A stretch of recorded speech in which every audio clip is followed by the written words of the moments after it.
On the rooftop of a corporate high-rise in downtown Chicago, a sleek graphite helicopter gleamed in the early morning light, fueled, waiting, rotors still.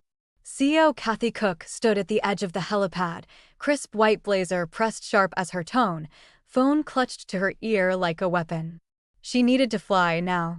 A $200 million deal depended on it. Two assistants darted in frantic loops beside her, phones to their ears, barking into speakerphones. No charter available. No pilots free. Nothing but maybes and voicemails. The meeting on the north side was in 14 minutes. Traffic below was gridlocked from a multi-car pileup on the expressway. And then, without a word, a man in a black pinstripe suit stepped forward from the shadowed edge of the rooftop, hands folded, no phone, no panic. "I can fly it," he said, voice smooth as stone. The assistants turned, stunned. Then one laughed. "What are you, Navy SEAL cosplay?" Kathy gave him a long, arched look. Dark beard, Italian shoes, posture like a man who'd never been laid in his life. Her patience, however, was. She scoffed, eyes narrowed. "Fine. Fly this helicopter and I'll marry you." The laughter was louder this time, except from him. He didn't flinch.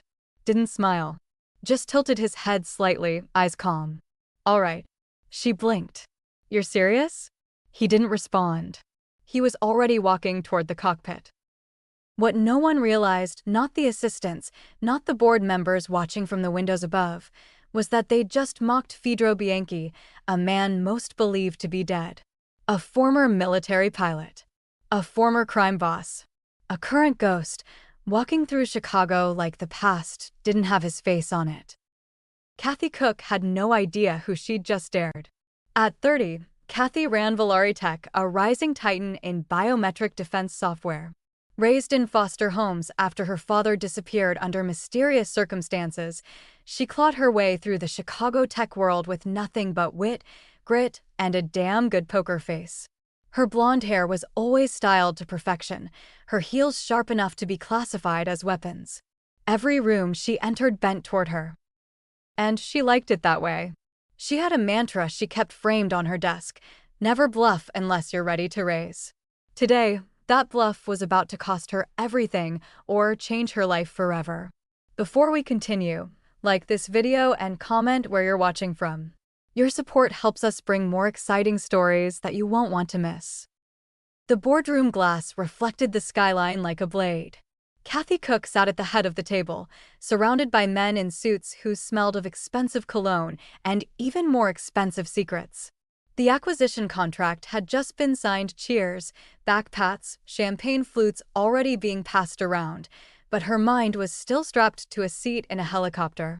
More precisely, to the stranger in the pilot's seat who never said his name, never asked for thanks, and flew like he wasn't afraid of falling. She smiled and toasted with the others, but her eyes kept flicking to the window. The city stretched out beneath her like a map, but for the first time in years, she wasn't sure where she stood on it. The man in the pinstripe suit had vanished after the landing, slipping into a black town car without a word. No name, no card, not even a nod. He hadn't waited for applause or even acknowledgement. He just disappeared. Her assistant, Maya, nudged her shoulder. "You okay?" Kathy blinked, snapped back to the room. She nodded once tight. "Yeah, just thinking." But Kathy Cook never just thought. When her mind whirred, it hunted. She didn't like mysteries, not in code, not in finance, and definitely not in the form of a man who flew like a ghost and looked at her like he knew the ending to a story she hadn't started yet. So when the meeting ended and the champagne fizzed flat in their glasses, Kathy didn't go home. She went to the basement office of Marcus Griggs, her head of security. Marcus had worked private sector for 15 years. He once broke a man's collarbone with a clipboard and kept typing the report. He was ex-military, no nonsense, and had the paranoia of a man who knew just how bad the world could get. "Need something?" he asked, not looking up from the CCTV grid. Kathy folded her arms. "The guy who flew me this morning. I want everything." That got his attention. Marcus spun his chair around. "Name?" She shook her head. "Didn't give one." "Tall?" Mid-40s. Beard. Italian suit. Flew a chopper like he built it. Marcus raised a brow. And you let him fly you? Kathy's smile was thin. Not the point. I want to know who he is. Marcus pulled up the rooftop footage. They watched together as the man stepped forward, spoke, and climbed into the helicopter. Kathy flinched at the sound of her own voice. Fly this helicopter and I'll marry you. Enhance that, she said, pointing to his face. Marcus did. The resolution cleaned, but the software hit a wall. No facial match. No badge access history. No LinkedIn, no DMV hits. The system returned a single line. No confirmed identity. Possible anomaly. Could be an alias, Marcus muttered. Or facial masking tech. That's government-grade work. Kathy frowned. Or someone who's been off-grid a long time. She stared at the screen. Run a deeper scan. Foreign intel. Anything off-book. Marcus hesitated. This serious? Kathy nodded. He's not who he pretended to be. But I think he knew exactly who I was. Across the city, in a private hangar carved into the side of an old warehouse, Fedro Bianchi wiped oil from his hands and stared at the idle helicopter. The bird had performed well. Smooth blades, good balance. A little heavy on the nose, but nothing he couldn't correct in flight. He'd flown hundreds like it, but never for someone like her. Kathy Cook. He'd watched her for months, not from obsession, but from necessity. The moment Volare Tech's acquisition started drawing interest from shell companies, he knew someone else was playing chess. And he never liked games he didn't control. She was sharp, unpredictable, and calculating. But also, and this part surprised him, strangely human. He remembered the way her hand tightened on the edge of her seat during liftoff. Not fear. Trust. She'd handed him her life in a dare. He didn't take it lightly. His phone buzzed once. Encrypted channel. He recognized the signal before he answered. You said you'd stay gone, came a voice like broken gravel. Fedro smiled grimly. I lied. The voice belonged to Leonardo Serra, once his consigliere. Now a bitter relic of the old Bianchi syndicate. If you show your face again, war returns, Leo growled. Fedro walked to the open hangar bay, letting the night wind hit his face. It already has, he said. She just doesn't know she's standing on a battlefield. 3 years ago, Fedro had walked away from everything. After his brother, Sal Bianchi, was shot during a family betrayal, Fedro staged his own death. He burned the compound, faked the body, left his rings behind. The world thought he was buried in a private tomb on the Amalfi Coast. But he was here in Chicago, the city his grandfather once ruled from the shadows. The Bianchi name still echoed in the right rooms. Some feared it. Some wanted it buried. Others whispered it like a prayer. But Fedro didn't care about power anymore. He cared about something else, balance. And Kathy Cook, whether she knew it or not, had just stepped into a nexus of old blood, newer money, and deadly ambition. He hadn't flown her to save a contract. He flew her to test her. Because if she was being used by his enemies, and all signs said she was, then she had 2 options: become a shield, or become a sword. Back at Volare HQ, Kathy couldn't shake the sensation that she'd looked into the eyes of someone who didn't belong in her world. That kind of control, that kind of silence, it wasn't corporate. It was tactical. And something in her gut said, he wasn't watching the city, he was watching me. She opened her father's old file box. The last thing he left her before he vanished. A leather folder marked confidential, Dogecoin. 1993. Inside were old case files, faded mugshots, and a sealed envelope she'd never opened. Her hands trembled slightly as she broke the seal. Inside was a photo. Her father, smiling, arm around a younger man in a military uniform. Beard.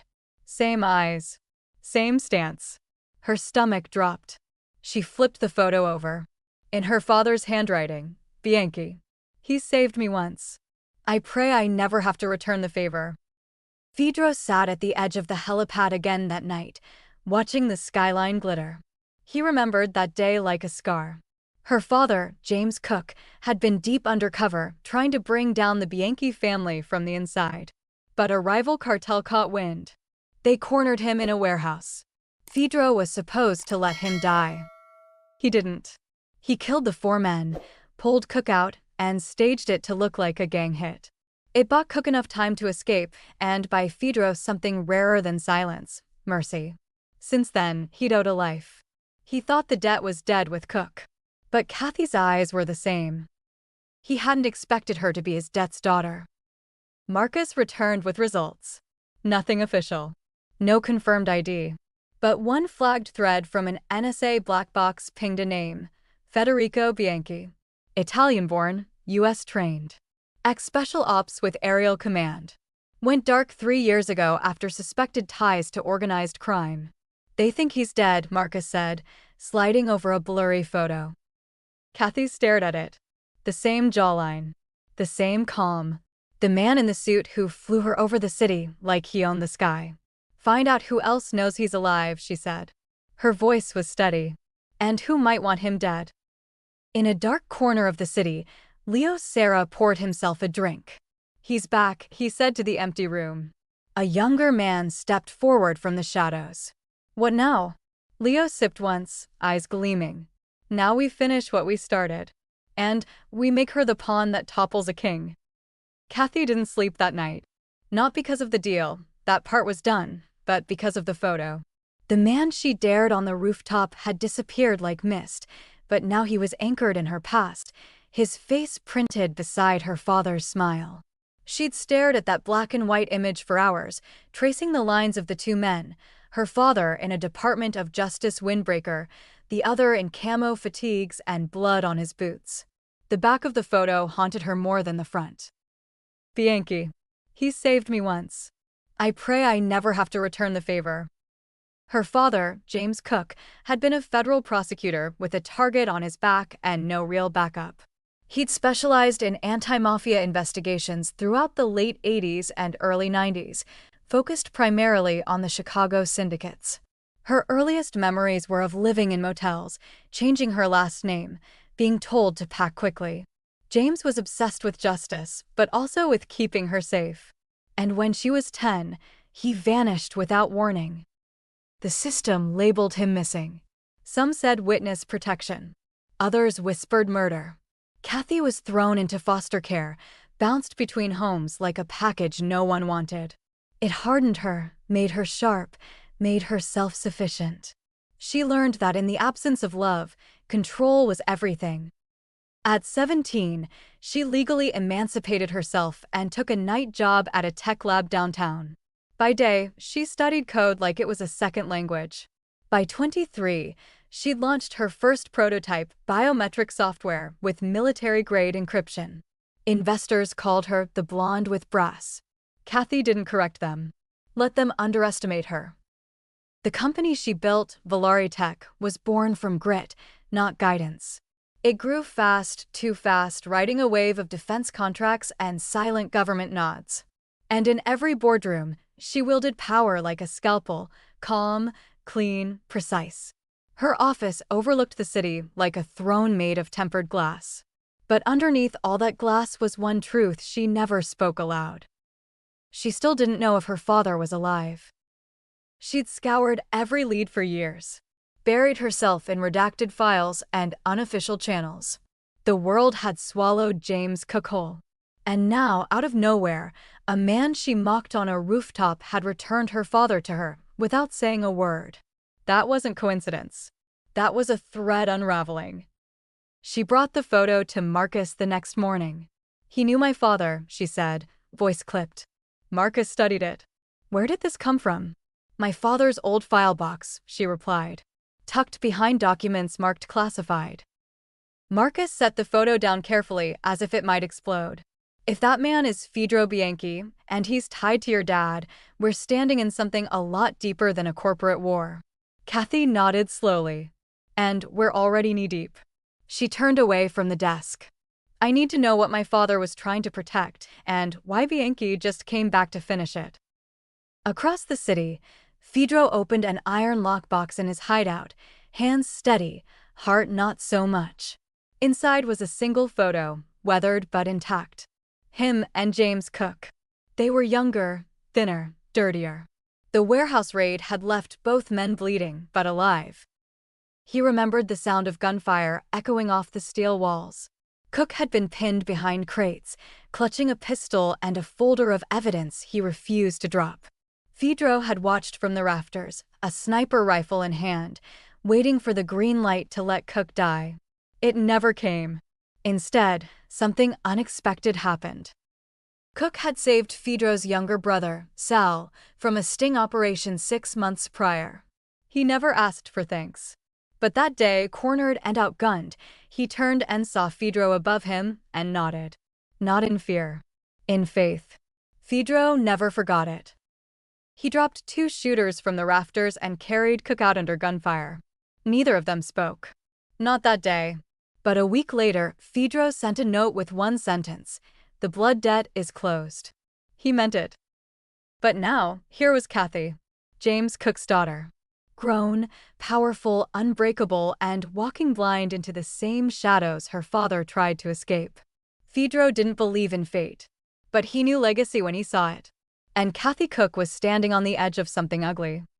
He looked at the rooftop photo in the newspaper, blurry image, headlines celebrating the dare that saved the deal. Her name was everywhere now, just like her father's had once been.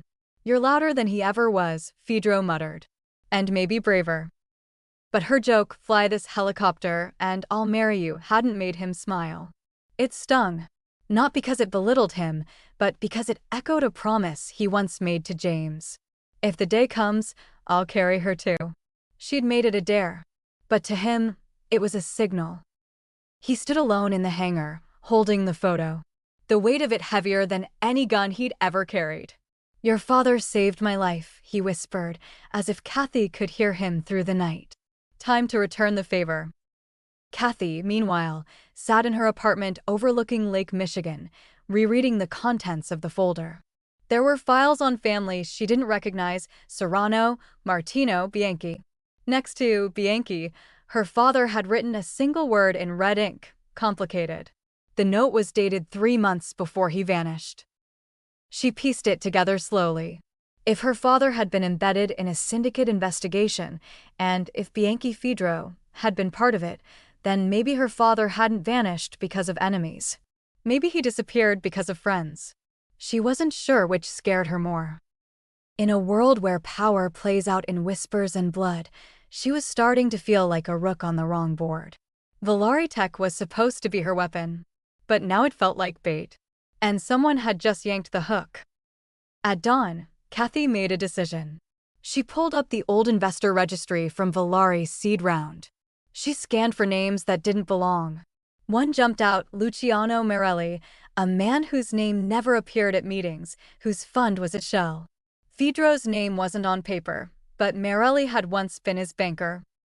Kathy leaned back in her chair, eyes narrowing. She'd been funded by a man tied to Bianchi's past, which meant Fedro had known about her long before the rooftop. The dare wasn't random. It was personal. She picked up her phone and dialed a contact from the Department of Justice, someone who owed her a favor. "I need everything you've got on the Bianchi family," she said, "including what you thought was sealed." Fedro, meanwhile, returned to the last place he wanted to go, an old Catholic church on the south side. Not to pray. To speak to Father Vito, the one man who knew both his sins and his secrets. The priest frowned when Fedro walked in. "You're back." "Not for long," Fedro replied. "But I need clarity." "You need forgiveness," Vito said. "I need to know what James Cook asked you to protect," Fedro said. The priest hesitated, then walked to the confession box and pulled a locked drawer from the wall.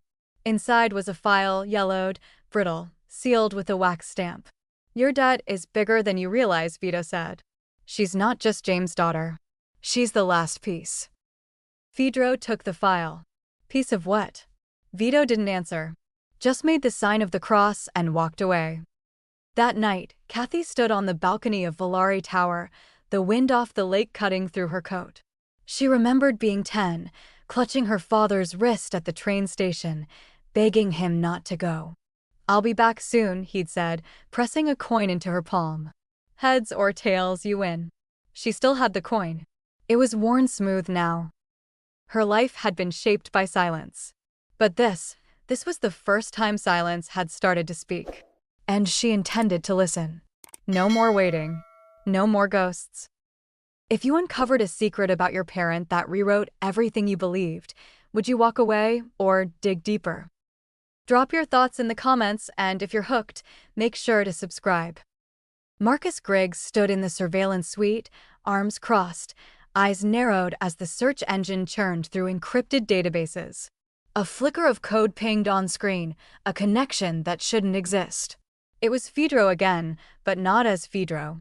This time, he was listed under an alias, Enzo Gale 1, linked to a dormant shipping company registered in Palermo. And buried in a redacted margin, just 2 words. Known alias? Bianchi. Marcus exhaled sharply and ran his fingers over the edge of the desk. The system was flagging inconsistencies, no passport trails, no credit history, no legal residency.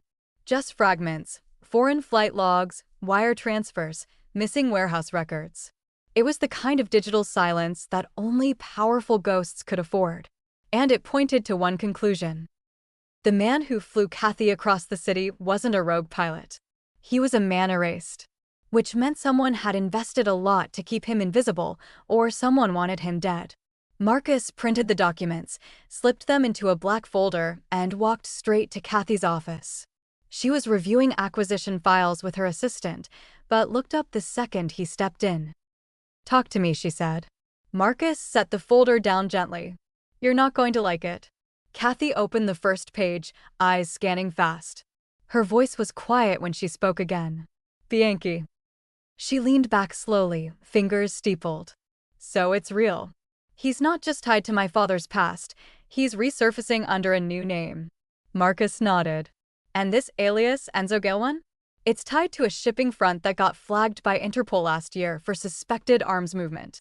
Kathy's jaw tensed. "Biometrics?" "Possibly," Marcus said. "We don't have proof yet. But the fact that it overlaps with your acquisition target? That's not a coincidence." He paused, then added, "There's one more thing." Kathy arched a brow. "Go on." Marcus slid a photo across the desk. It was grainy surveillance from a port in Valencia, Enzo Gale 1 shaking hands with a known black market broker. But behind them, almost blurred into the background, was a familiar face. "Luciano Morelli," Kathy whispered. She pushed away from her desk and stood, pacing toward the window. Luciano had been an early investor in Volare Tech, silent, hands-off, seemingly harmless. But if he was linked to Bianchi and black market deals, then the acquisition Kathy was finalizing wasn't just suspicious. It was toxic. And she was the face tied to it. She turned back to Marcus. "How long have they been watching me?" Marcus hesitated. "I don't know. But if Fedro Bianchi flew you out of nowhere, I'd bet he's been watching you longer than you've been watching him." Kathy's eyes narrowed. "I need access to every file Morelli's touched in the last 5 years." That evening, while the city buzzed beneath her penthouse, Kathy buried herself in old contracts. She flipped through PDFs, spreadsheets, NDA copies, searching for red flags she hadn't seen the first time. And then she found it. A shell firm listed as Neogenesis Holdings had funneled money into Morelli's portfolio during Volare's series of funding round.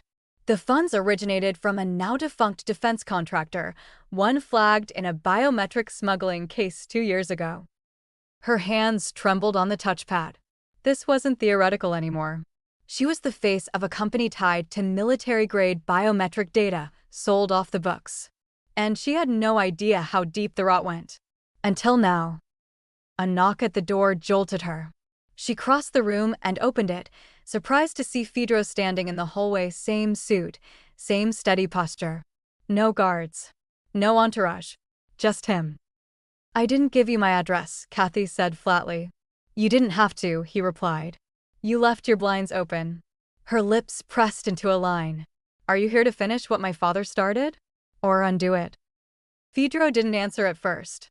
He looked around the apartment, minimalist, clean, distant. "He built this wall around you," he said quietly. "And now you're realizing the foundation's cracking." Kathy stepped aside. "Come in. Say what you came to say." He moved past her, pausing at the large photo of James Cook on the wall, the only personal thing in the whole place. You still don't know what he was protecting, Fedro said. Kathy folded her arms. Do you? Fedro turned. Yes. Her eyes sharpened. Then tell me. He walked slowly to the edge of the couch, his movements precise, deliberate. He knew your name would be used someday. Not just in politics. In tech. In war. Kathy swallowed hard. Used how? Fedro leaned against the wall. Your algorithms, they're perfect for weaponization. Facial mapping, behavioral tracking, gait analysis. Governments want it. So do syndicates. He paused. So does Luciano. Kathy exhaled slowly. And you? Fedro met her eyes. I want to make sure the sins of your father don't become your legacy. The room felt suddenly colder. That's noble, she said dryly, coming from a man who faked his own death. He didn't flinch. Sometimes the only way to stop a war is to vanish from it. Kathy stared at him. And now you're back. Why? Fedro moved toward her, slowly. Because sometimes the closer you fly to the sun, the easier it is to catch fire. Kathy's breath caught. She didn't know if it was threat, warning, or prophecy. But something in his eyes said he wasn't here to harm her, not yet. You think I'm the sun? She asked. Fedro shook his head. No. You're the match. Someone else is holding the fuse. Later that night, Kathy sat alone on her balcony, replaying his words. Her phone buzzed. A message from Marcus, shell company link confirmed. Neogenesis Holdings equals Marelli front. Recommend public distancing ASAP. She stared at the screen, numb. Public distancing would mean unraveling the deal. It would spook investors. And it would make Valari look unstable. But if she did nothing, she'd become complicit. Either way, it was a trap. She called Marcus. Pull all data on Neogenesis and cross-reference with biometric vendors flagged in the last 24 months. I want to know if any of them have government contracts. Understood, he said. And Kathy? She paused. Yeah, you've got eyes on you now. Not just ours. Elsewhere, in a dark apartment above an abandoned train depot, Luciano Marelli lit a cigar and watched satellite footage of Kathy's tower. She knows, he said to the man beside him. The man didn't respond, just nodded. And Bianchi? Luciano exhaled smoke. He flew her. The bastard's alive. The man's voice was low. Do we move? Luciano crushed the cigar in an ashtray shaped like a chessboard. No, we let her run toward the fire. Then we'll decide who gets burned. The invitation arrived on paper. Not email. Not encrypted text. Just a cream-colored card tucked under Kathy's apartment door with her name written in sharp, deliberate handwriting. Inside, it read, Tonight. Rooftop. No weapons. No questions. Just answers. F. She stared at it for 10 minutes before deciding anything. It wasn't like her to be lured, especially not by a man who operated like a cipher wrapped in charm and steel. But Fedro Bianchi had stepped into her life like a ghost she hadn't summoned. Now he was asking for dinner. On a rooftop that could easily be a trap or something worse. Still, curiosity did strange things to a woman used to knowing everything. At 8:50 p.m., Kathy arrived at the rooftop of an unlisted downtown tower, dressed in a sleek black coat and low heels. She carried no weapon, just a single penlight clipped to her sleeve. The elevator opened into a space that felt like a movie set. String lights, a small dining table set for two, candles flickering, wine breathing in an open bottle. And Fedro standing at the edge, back to her, looking out over the city like it still belonged to him. You're punctual, he said without turning. You're bold, she replied. Inviting a CEO to an unknown rooftop with no security. He finally turned, smile faint. I figured you'd be armed anyway. I came empty-handed, she said, stepping into the light. Tonight I listen. He nodded once, gesturing to the chair across from him. Then let's eat. The food was Italian, not flashy, not catered, just carefully made, like it mattered. Homemade focaccia, grilled vegetables, pasta drizzled with olive oil and lemon. Kathy raised a brow. Did you cook this? He poured her wine. A man who cooks his own meals is harder to poison. Noted, she said. But this feels deliberate. He sat across from her, suit pressed, beard neatly trimmed, watch ticking faintly on his wrist. It is. They ate in silence for a few minutes. Not awkward silence, something heavier, laced with observation. Kathy was studying him, the way he cut his food, the way his accent slipped on certain vowels and sharpened on others. He had the posture of a soldier, but the manners of someone used to diplomacy. Finally, she set down her fork. You don't belong in the world you hide in, she said. And you don't belong in the one you built, he replied. That made her blink. Excuse me? You built Valari to shield yourself, not to lead others, Fedro said softly. You trust code more than people. Kathy leaned back. I trust results. So did your father, Fedro said. Until it got him killed. She froze. You speak like you were there.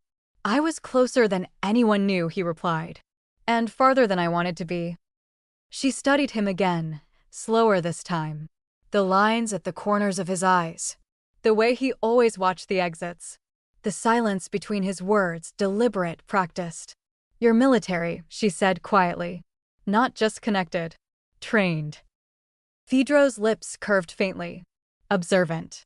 And yet, you disappear when it suits you. Because vanishing is easier than burying the people I care about. Kathy tilted her head. So why reappear now? He lifted his glass. Because I owed your father. And because you're about to be burned by the same people who buried him. You keep saying things like that, she said. Vague. Heavy. Threatening. Not threatening, he corrected. Warning. Kathy looked down at her plate. Why me? Because you're smarter than they expected, Fedro said. And because somewhere deep down, you're still looking for him. That made her pause. What do you know about what happened to my father? Fedro's jaw tensed, then relaxed. He ran out of favors. From you. From everyone. Kathy didn't speak. She simply poured herself more wine. The skyline glowed behind them, golden and sharp. Wind curled around the rooftop edges, lifting strands of Kathy's hair. You fly like someone who's not afraid to die, she said. That's the only way to fly, Fedro murmured. With nothing left to lose. They were quiet again, but the silence had changed. It was charged now, like static just before lightning strikes. Kathy leaned in slightly, voice low. You're not telling me everything. No, he agreed. I'm not. She sighed. Why dinner then? Why no? Fedro met her eyes. Because I want you to ask yourself something. And what's that? He leaned forward. Would you rather die with the truth or live with a lie? The question stopped her cold. It wasn't rhetorical. It was targeted, personal, and cruel in its accuracy. She remembered signing her first deal under false names. Remembered accepting money from investors she never met. Remembered closing her eyes to too many dotted lines. Kathy answered without flinching. I'd rather bleed for the truth than choke on comfort. Fedro smiled then, a full, genuine smile that seemed to surprise even him. Then maybe there's hope for this city yet. She narrowed her eyes. Hope for what? For someone to clean it without becoming what it's made of. She pushed her chair back and stood. This wasn't just dinner. No, he said, rising with her. It was a test. Did I pass? You didn't throw your wine at me, he said. That's something. Kathy stepped toward the elevator. Fedro followed, then paused as the doors slid open. From inside his coat, he pulled a small envelope. One last thing, he said, handing it to her. She took it, cautious. What is it? Proof I didn't make tonight up, he said. Proof I've always been watching. The doors closed between them before she could reply. She stared at the envelope in her hands, pulse suddenly sharp. Her fingers trembled slightly as she opened it. Inside was a photograph. Her father, James Cook, standing beside Fedro, younger, cleaner-shaven, wearing a U.S. Marshal badge and a faint smile. The same photo she found in her father's old file box, but this one wasn't faded. This one had a date scrawled on the back. March 3rd, 1993. Palermo. She looked up at the empty elevator doors, the weight of the moment catching in her throat. He hadn't come to convince her. He'd come to remind her of legacy, of blood, of promises made in the dark. If someone handed you the missing piece to your past, would you believe them or question what they want in return? Let us know in the comments, and if you're following Kathy and Fedro's dangerous connection, subscribe so you don't miss what happens next in Chapter 6. The morning after the rooftop dinner, Kathy didn't go into Valari. She didn't answer emails or take any calls. The photograph from Fedro sat beside her coffee, its edges crisp and too real. Her father, standing beside the man she dared like a joke. Only now the joke was on her, because everything about her past was beginning to unravel. The note on the back of the photo had haunted her through the night. March 3, 1993, Palermo. Her father had told her he was in DC that week, testifying. But here he was, half a world away, smiling beside a man who should have been an enemy. She'd spent her entire adult life filling in the blanks he left behind. And now one of those blanks had a name: Fedro Bianchi. She found him again, not through invitation this time, but determination. Tracked him to an abandoned hotel in Greektown, a crumbling building disguised behind renovations and fake permits. She let herself in without knocking, heels echoing through the dust. He was there, seated on a cracked leather chair, polishing a handgun he hadn't bothered to hide. "Didn't expect you this early," he said, not looking up. Kathy stepped forward, holding up the photo. "What do you know about my father?" Fedro didn't move. "Everything," he said simply. That word hit her like a slap. "Then start talking," she snapped. "And don't lie." He set the gun down carefully, then met her eyes. "Your father was the best man I ever met," he said. "And the most complicated." She folded her arms. "He worked for the government." Fedro nodded. "And inside the Mafia." She blinked. "That's not possible." "It was," Fedro replied. "He was deep cover, embedded in a Sicilian faction that was working with American families. He ran with us for 2 years. Saved lives. Collected intel." Kathy felt her knees weaken. "So you were in the same operation?" "In a way," he said. "I was born into it. But James, he chose it. For justice. For leverage. For you." Her throat tightened. "He never told me anything." "Because he wasn't supposed to survive," Fedro said. "The plan was to finish the mission and vanish. But he met you. You changed the ending." She looked away, eyes burning. "So why did he disappear?" Fedro's voice dropped. "Because they found him." "Who?" "People on both sides. He betrayed everyone to save you." Kathy's hands trembled. "You were there." "Not at the end," he said, quietly. "But I tried to be." He stood now, slowly, like the weight of memory made movement harder. "He contacted me 6 days before he vanished. He said they were closing in. He knew they'd use you to draw him out. So he left, not to hide, but to distract. He created a trail that would never lead to you." Fedro's voice cracked. "He chose exile over revenge." She swallowed hard. "And you, why didn't you protect him?" Fedro looked away. "I tried. But by the time I got to the safe house, he was gone. No body. No note. Just your name scratched on the wall." Kathy sat down on the edge of a broken table. "He died protecting me." Fedro nodded. "And I lived trying to forgive myself for letting it happen." Silence hung between them, thick, sharp, unforgiving. Then he reached into a drawer and pulled out a small metal box. "He left this," Fedro said. "Told me to give it to you when you were old enough to understand." He handed it over. Kathy hesitated, then opened it. Inside was a thumb drive, a silver coin, and a locket with her childhood photo inside.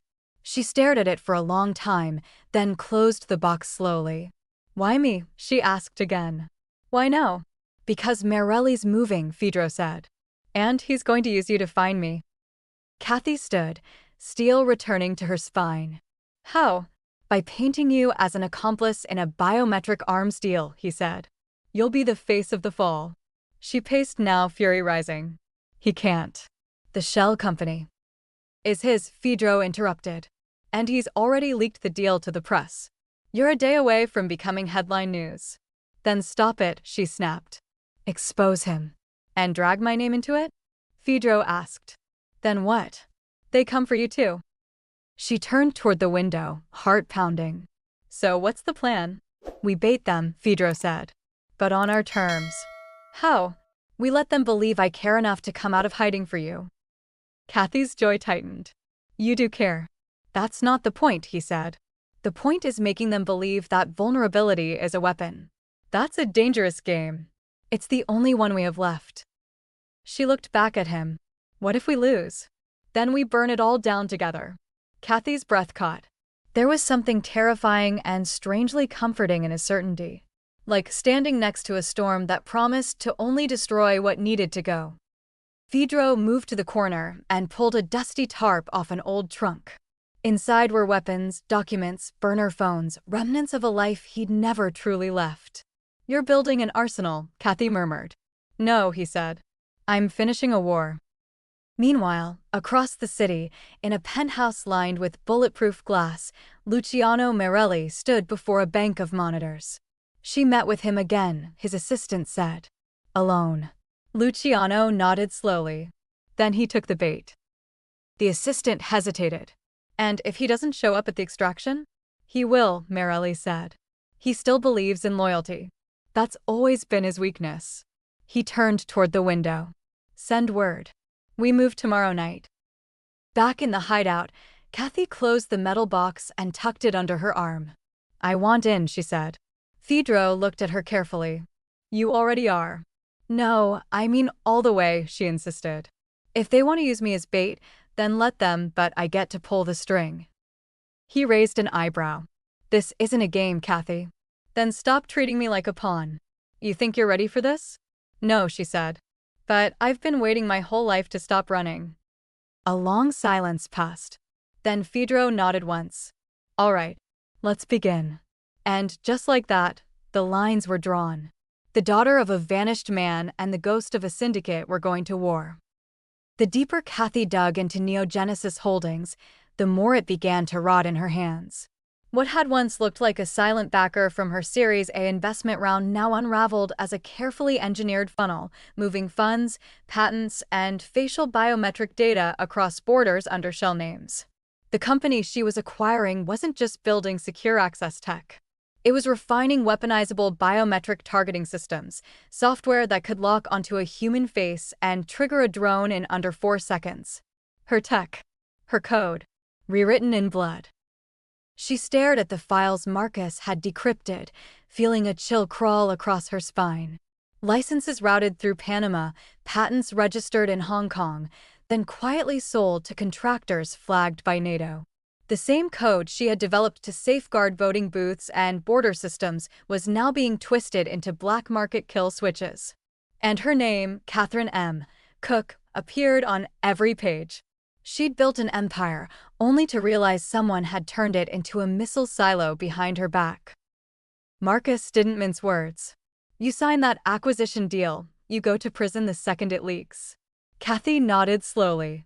That's the plan. Set me up. Let it explode. They'll make you the fall girl, he said. And Fedro collateral. She exhaled, steadying herself. How long has Merelli been orchestrating this?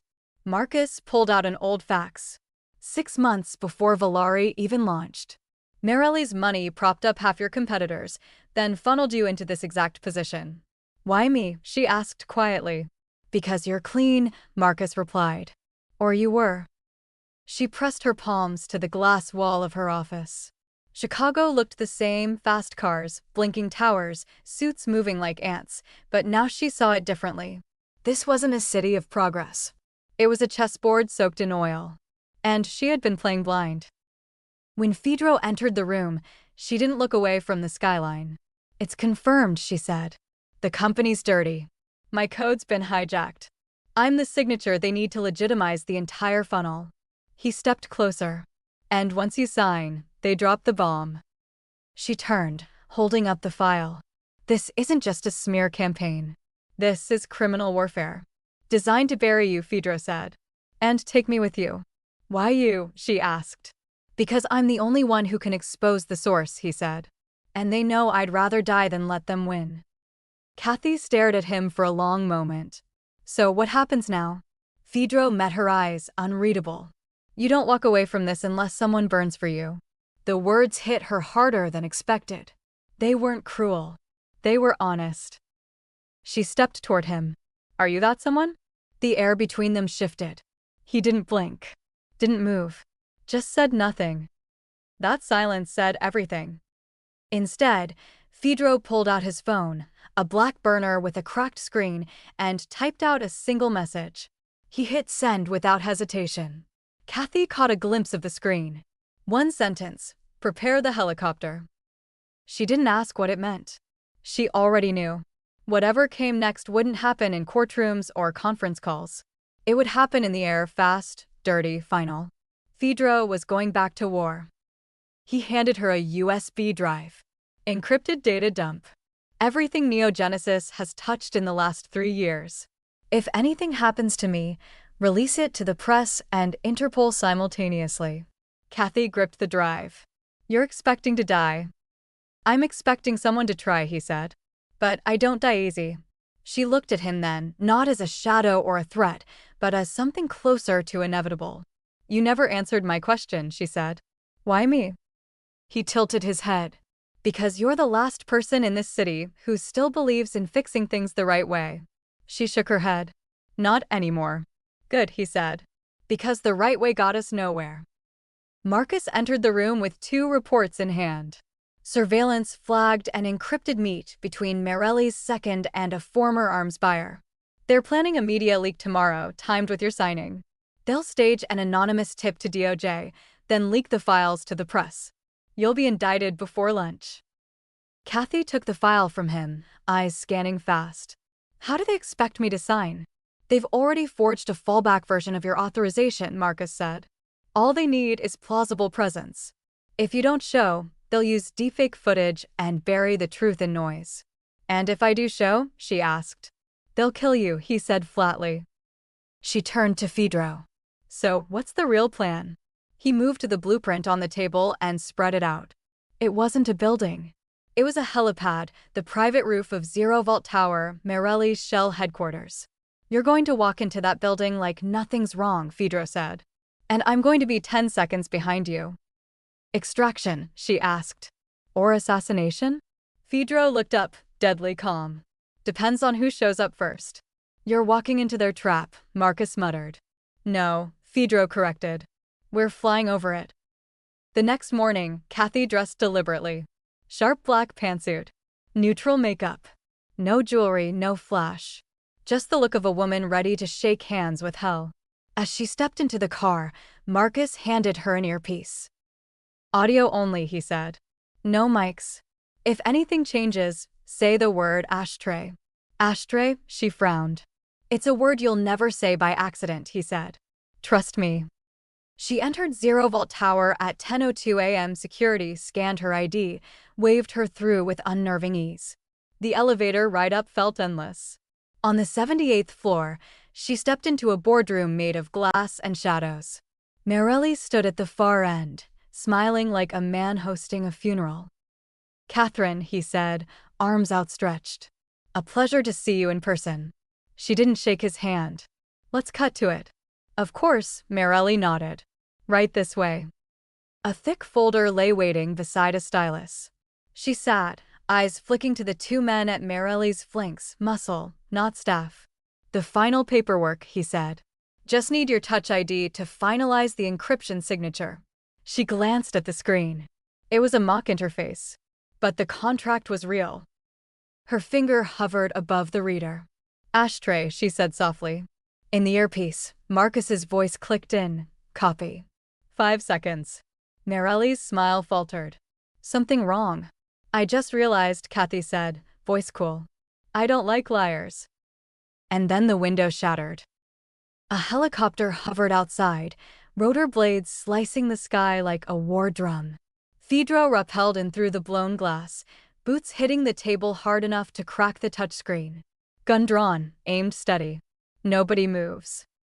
Morelli's guards reached, but Fedro shot first, precise, clean, one in the shoulder, one in the knee. Kathy ducked instinctively, then rose. Morelli backed toward the wall. You're insane. No, Fedro said. I'm inevitable. Kathy reached for the USB in her coat and threw it across the table. It's over. That drive is already in 3 inboxes. This isn't a negotiation. It's a closing act. Morelli's eyes went wide. Fedro raised the gun again. I should end you. Kathy stepped forward, voice low. Let the courts have him. Let the world see who he is. Fedro hesitated, then lowered the weapon. Marcus's voice came through the earpiece. Window clear. Extract now. Fedro reached for Kathy's hand. You ready? She nodded. Let's fly. They jumped together. The message came at 7:12 a.m., no caller ID, no signature, just coordinates and 6 words, urgent investor meet. Come alone. Kathy read it twice before lifting her eyes to the window. Rain pressed against the glass in slow, uneven streaks, as if the weather already knew something was off. Marcus was out of town. Fedro hadn't checked in since the helicopter raid, and yet, she went anyway. The address led to a midtown skyscraper, still under partial renovation. Security guards at the entrance didn't even ask for ID, they just nodded and opened the door like they were expecting her. Her heels clicked against the unfinished tile as she took the express elevator to the rooftop. There were no banners. No welcome signs. Just wind. The rooftop was empty, until it wasn't. 2 men appeared from behind the rooftop stairwell, dressed in business casual suits that didn't hide the bulges under their jackets. 2 more blocked the elevator as it slid closed behind her. The city looked so far away from here, a world built on confidence and denial. Kathy took 1 step forward and heard the click of a safety being switched off. You said this was an investor meeting, she said coldly. One of the men smirked. You're the investment. In what? She asked. Collateral damage, he said. That was when she realized this wasn't about headlines. This was about disappearance. They didn't want her to sign or even confess. They wanted her gone, quietly, efficiently, without public spectacle. The shell company, the fake deal, the planted data, all of it was the mask. This was the execution. Kathy turned slowly, already calculating how long she could stall. You're not going to shoot me on a rooftop, she said calmly. Too messy. Too visible. We're not going to shoot you at all, the leader said. You'll jump. Her jaw tightened. That's not going to happen. The man stepped closer. It already has. He nodded behind her.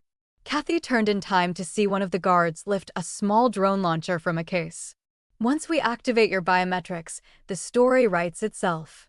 Panic. Misconduct. Suicide. She didn't flinch. You're forgetting something, she said, heart pounding. What's that? I'm not the only one watching. The man laughed. Who, your janitor turned pilot? He's dead weight. No, she said. He's the altitude. And that's when the air exploded.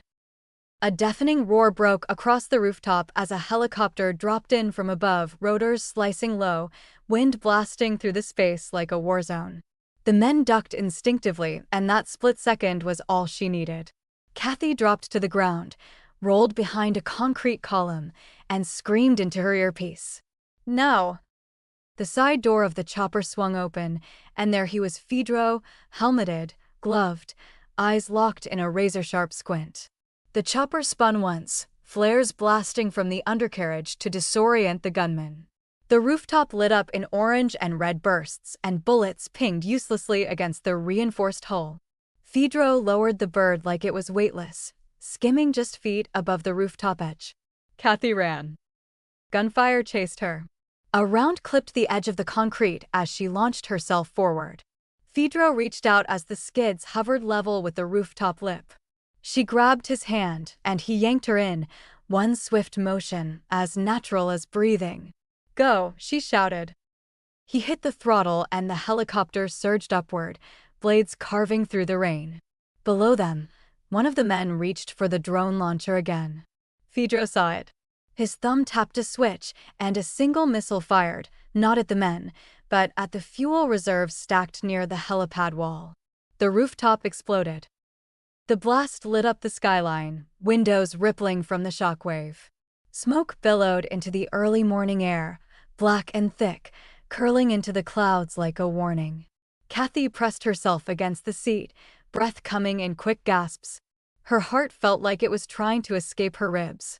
And then, calm. She looked over at him, steady hands on the controls, breathing even, eyes fixed on the horizon. The same man she'd once mocked on a rooftop now flying her out of an ambush like it was a Tuesday. "You came back," she whispered. Fedro didn't look at her. "I didn't fly that helicopter for a dare." His voice was low. "I flew it for you." The words settled between them like gravity. Kathy blinked hard, her chest aching in ways she hadn't let herself feel in years. "I don't know if I should be terrified or grateful." "Both," Fedro replied. "They're often the same thing in this world." They flew north, away from the burning skyline, toward a patch of wilderness just past the industrial corridor. No tracking, no tail. Fedro had planned this extraction with surgical precision. He landed the chopper on a clearing lined with gravel and grass. The moment the rotors slowed, Kathy exhaled like she was finally allowed to. She climbed out, boots hitting the earth with a weight that felt real. Alive. She turned to face him. "They were going to kill me." "They still might," he said. "But not today." He took off the helmet, revealing soaked hair and the first signs of strain in his eyes. "You never should have gone up there alone." "I had to," Kathy said. "I needed to know how far they'd go." "You just found out," he replied. "And now they know I'm back." They sat in silence for a moment, the wind blowing softly across the open field. Then Kathy turned to him. "This won't stop, will it?" "No," he said. "But it changes now. The world thinks you died in that blast. And you. They've always thought I was dead." She took a shaky breath. "What now?" "We flip the game board," he said. "Expose the data, shatter the shell companies, and drag the real players into the light." "Even if they kill us?" she asked. "Especially if they kill us," he said. Back in the city, Merelli stood in front of a wall of screens, jaw clenched. "They escaped," the operative said. "The drone missed." Merelli didn't blink. "Then it's time to change the narrative. Leak the footage. Let them think she was working with him from the beginning." The assistant hesitated. "That could backfire." "It's not a backfire," Merelli said. "It's a funeral. And they've already written the eulogy." He stared at the flames rising from the rooftop feed. She chose her side. "Let's make her bleed for it." Back at the landing zone, Kathy looked down at her dirt-scuffed heels and torn sleeve. "Well," she said, "there goes my morning meeting." Fedro cracked the smallest smile. "I told you, skyscrapers are overrated." They sat on the chopper steps as the last of the sunrise burned through the haze. For the first time, Kathy let herself lean into the silence. No keyboard. No legal forms. Just breath, heartbeat, and the man beside her who kept choosing to come back. Would you risk your life to clear your name, even if the world already believed the worst about you? Tell us in the comments and make sure to subscribe so you don't miss what comes next. The safe house was tucked into the cliffs north of the city, perched where concrete met trees and sky. It wasn't luxurious, bare walls, a stove that hissed, a bed with too many blankets, but it was quiet. That kind of quiet you only hear when no one's hunting you. Kathy stood by the window, staring down at the lights of Chicago flickering in the distance like a city she used to belong to. Her reflection stared back, disheveled hair, smeared eyeliner, a jacket she hadn't taken off in 2 days. She wrapped her arms around herself, but it wasn't the cold she was trying to shield against. It was the weight, the chaos, the knowing. "I don't know who I am anymore," she whispered. Fedro didn't move right away. He stood across the room, arms resting on the back of a weathered chair, eyes on her like she might fracture if he stepped too close. "You're someone they'll never break," he said. His voice was low but steady. "Like your father." She turned around slowly, eyes red-rimmed, lip trembling. "You didn't see me on that rooftop. I wasn't brave. I wasn't anything. You were alive," he said. "And you didn't run. I wanted to. But you didn't." She sat on the edge of the couch, fingers tangling with the hem of her sleeve. "I spent my whole life building something I thought was mine. Thought it made me strong." "It did," Fedro said, kneeling in front of her. "But even the strong forget how to carry themselves when the world starts ripping at the seams." She looked down at him. You don't get it. You've always been untouchable. He let out a breath that was almost a laugh. Untouchable. He shook his head. I've been hunted since I was 15. I was raised to follow orders, to rule rooms with my eyes before my voice ever spoke, he continued. And when I finally had the chance to disappear, I didn't do it to survive, I did it because I couldn't stomach the cost of staying. Kathy's eyes met his. What cost? Every time I stayed, someone died, he said. Sometimes that someone was me, just in pieces. He sat back, his hands falling into his lap, palms open like surrender. I'm tired, Kathy. She swallowed hard. Of what? Of being feared, he said. Of war, of pretending I'm just a shadow in a suit. Of hiding. She leaned forward, her voice barely above a whisper. Then stop hiding. Her hand found his strong, scarred, calloused. Start flying for someone real. The silence that followed was a kind of exhale. Fedro looked at their hands, then up at her. I don't know how to be anything else. Then let me show you, she said. Because I think, maybe I've been hiding too. Just in better lighting. That made him smile. The fire crackled behind them. Outside, the wind pressed against the windows like a reminder that they were still on borrowed time. But in that moment, the world quieted for them. It let them breathe. Just once. I used to think survival meant being untouchable, Kathy said softly. Now I think it just means finding someone who'll catch you when you land. I'm not sure I'm that person, Fedro said. You flew into a rooftop under gunfire, she replied. You're already more than most. He looked away, like the weight of that truth didn't sit right in his chest. When I was younger, I thought being feared made me powerful, he said. Now all I want is to be remembered without flinching. Then give them a new story, she said. Give yourself one too. Fedro stood and walked toward the balcony door, opening it to the cold. The city sparkled far off in the distance, bright, fast, unaware. When I was flying you out of there, he said, you looked back once. Kathy nodded. I wasn't sure I'd see it again. He turned to face her. Did you want to? She stepped out onto the balcony beside him, hair whipping in the wind. No, she said. I wanted to see you again. The words landed between them like the click of a safety being released. Fedro stared at her. Kathy didn't flinch. I thought you were just a man in a suit, she said. A mystery, a tool, maybe even a weapon. What am I now? He asked. She exhaled. Someone I trust. He touched her cheek lightly. That's dangerous. So is hope, she said. But I think I'd rather live with both than without either. His hand fell, slow and gentle. We're going to need a new plan, he said. We always need a plan, Kathy murmured. But not tonight. The wind carried sirens from the city far below. They both knew it wasn't over, not by a long shot. But the war could wait. Later that night, Kathy stood on the rooftop of the safe house, arms wrapped around herself, looking out over the stars. Fedro joined her quietly, slipping a coat over her shoulders. I didn't want to fall for anyone, she said. I didn't want to be seen. Too late, he said softly. She turned, tears shining but unfallen. Is this crazy? Yes, he said. But it's also honest. That's what scares me most, she whispered. Good, he said. It means it matters.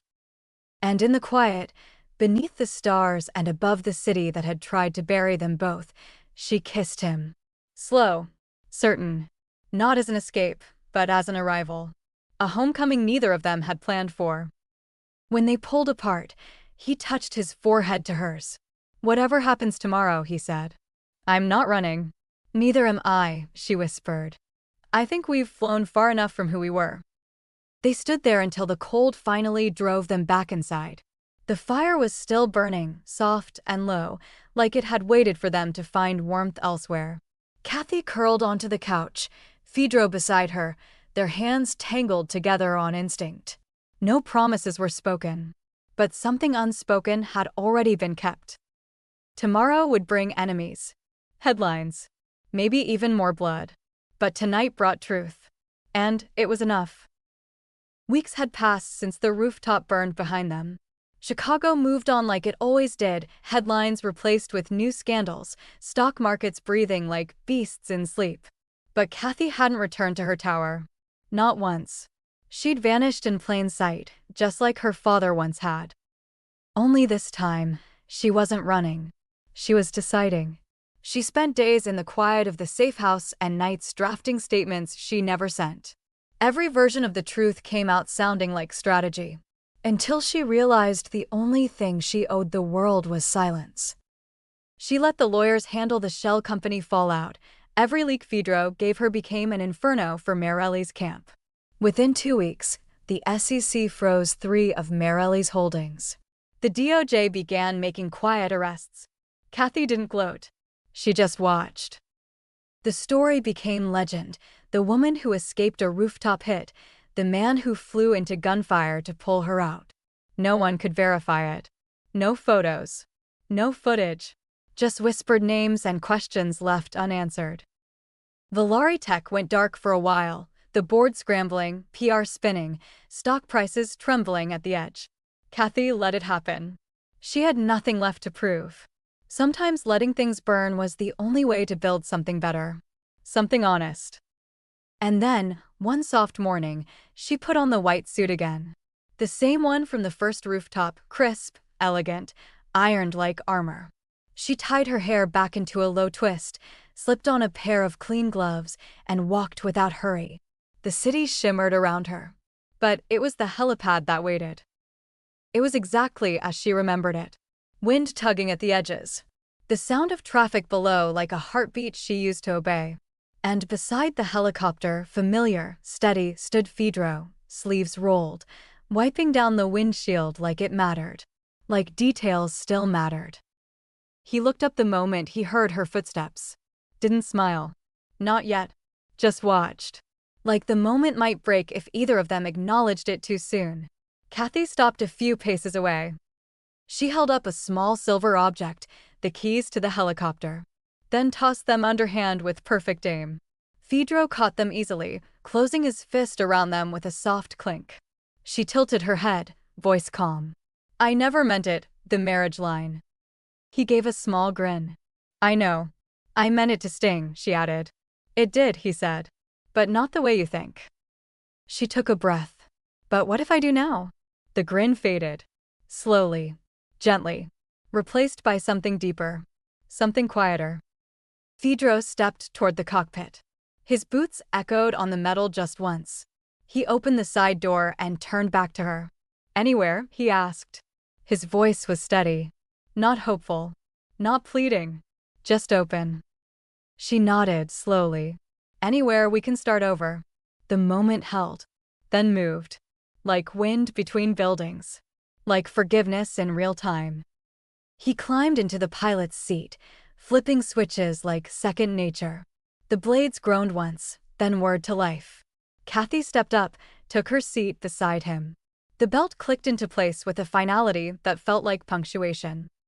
The helicopter lifted clean, smooth, quiet. Chicago shrank below them, all sharp lines and glass teeth. The skyline blurred into soft gold as morning light stretched across the lake. Wind caught in Kathy's hair, but she didn't flinch. She closed her eyes. She remembered her father. How he used to point to the horizon and say, "That's where real stories begin, where the map stops telling you what to do." She remembered the first time she felt safe. And how it looked nothing like this city. She opened her eyes and looked at the man beside her.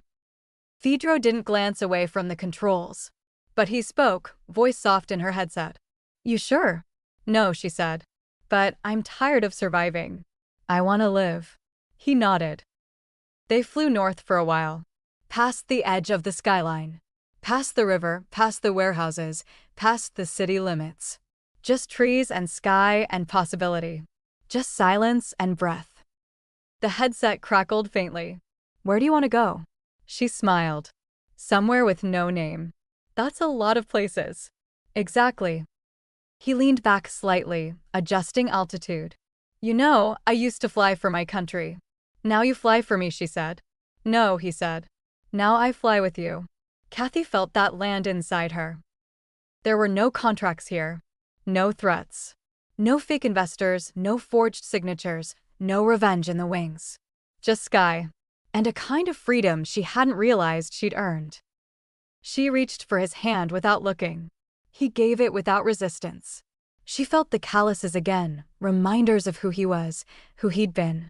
But his grip was warm, present. Below them, the city was just another pattern in the earth.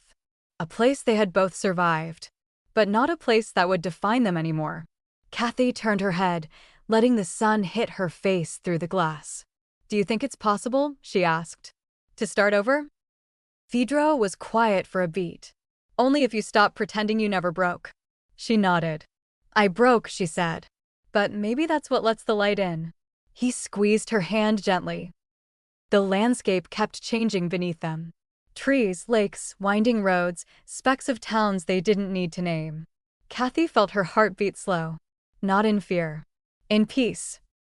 They didn't talk for a while. They didn't need to. There was nothing left to explain. Nothing left to outrun. Only the space ahead. And so, together, they rose, no syndicate, no tech empire, no bloodlines. Just two souls in the sky, choosing each other. Choosing honesty over legacy. Choosing life.